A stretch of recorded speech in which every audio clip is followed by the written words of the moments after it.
She stood in front of the mirror every single morning and found something new to hate about herself. Her nose was too wide, her smile was too big, her voice was too soft. She was not smart enough, not pretty enough, not confident enough. And the worst part was that nobody was telling her these things. She was telling herself. Every single day before the world even had a chance to say a word, she had already torn herself apart. Her name was Mia. And if you have ever stood in front of a mirror and felt that same quiet war going on inside you, then this story is yours just as much as it is hers. Because what Mia discovered changed not just how she saw herself, it changed everything. Mia was 23 years old, and by every outward measure she was doing fine. She had a job she was decent at, a small apartment she kept clean, and a handful of people who genuinely cared about her. But inside, she carried a weight that nobody could see, a constant low hum of not enough. She compared herself to everyone. The woman at the coffee shop who seemed effortlessly confident, the colleague at work who always knew exactly what to say, the old friend from school who seemed to have built a perfect life while Mia was still figuring out the basics. Every comparison left her feeling smaller. One afternoon, her grandmother called and asked her to come visit. Mia almost canceled. She was tired and did not feel like pretending to be okay. But something made her go. Her grandmother was 81 years old, sharp as she had ever been, and had a way of looking at people like she could see straight through whatever mask they were wearing. When Mia walked through the door that day, her grandmother took one look at her and said, "Sit down. You look like someone who has been very unkind to themselves lately." Mia laughed it off and said she was fine. Her grandmother just nodded slowly and walked to a shelf in the corner of the room. She picked up an old ceramic bowl and brought it to the table. It was beautiful in a strange way. The bowl had several visible cracks running through it, but instead of looking broken, each crack was filled with gold. It glowed in the afternoon light like the damage itself had become something precious. Mia asked about it. Her grandmother sat down and told her about the Japanese art of kintsugi, practice of repairing broken pottery, not by hiding the cracks, but by filling them with gold. The philosophy behind it is simple, but profound. The breakage, the damage, the imperfection is not something to be ashamed of. It is part of the object's history. And when you honor that history instead of hiding it, the broken thing becomes more beautiful than it ever was before it broke.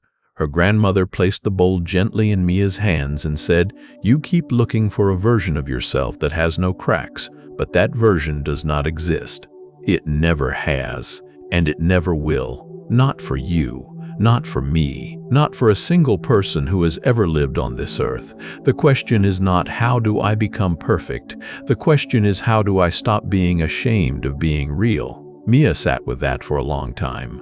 She thought about all the things she had spent years trying to hide, the anxiety that crept in before social situations, the way she cried too easily at things that moved her, the fact that she was still figuring out who she was at 23 when it seemed like everyone else already knew.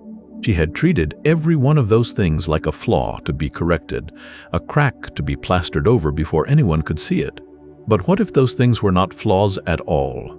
What if the sensitivity that made her cry easily was the same thing that made her deeply kind to people who were hurting? What if the anxiety she felt in crowds was simply evidence of how much she cared about connecting genuinely rather than just performing? What if still figuring herself out was not a sign that she was behind, but a sign that she was honest enough not to pretend she had all the answers? The gold does not deny the crack, it fills it. It says, "Yes, this happened. Yes, this is part of me, and look how it glows." Mia drove home that evening with the ceramic bowl on the passenger seat beside her. She did not suddenly love everything about herself. That is not how it works, and anyone who tells you otherwise is not being honest with you. But something had shifted. The war in her head was a little quieter. Because for the first time in a long time, she had been given permission to be imperfect, not as a consolation prize, but as the actual, genuine, irreplaceable truth of what it means to be human. Nobody is perfect. Not the confident woman at the coffee shop who goes home and worries about things nobody sees. Not the colleague who always knows what to say but lies awake at night, doubting himself. Not the old friend with the picture-perfect life who is quietly carrying things she has never told anyone. Every single person you have ever looked at and wished you could be is also standing in front of their own mirror, having their own quiet war. You are not behind. You are not broken beyond repair. You are a person in progress, and that is exactly what you are supposed to be. The next time you stand in front of a mirror and the voice in your head starts listing everything wrong with you, I want you to remember the bowl. Remember that the cracks are not the problem.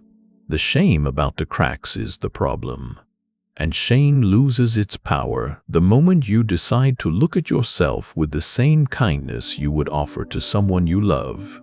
You do not need to be perfect to be worthy of a good life. You do not need to have it all figured out to deserve happiness.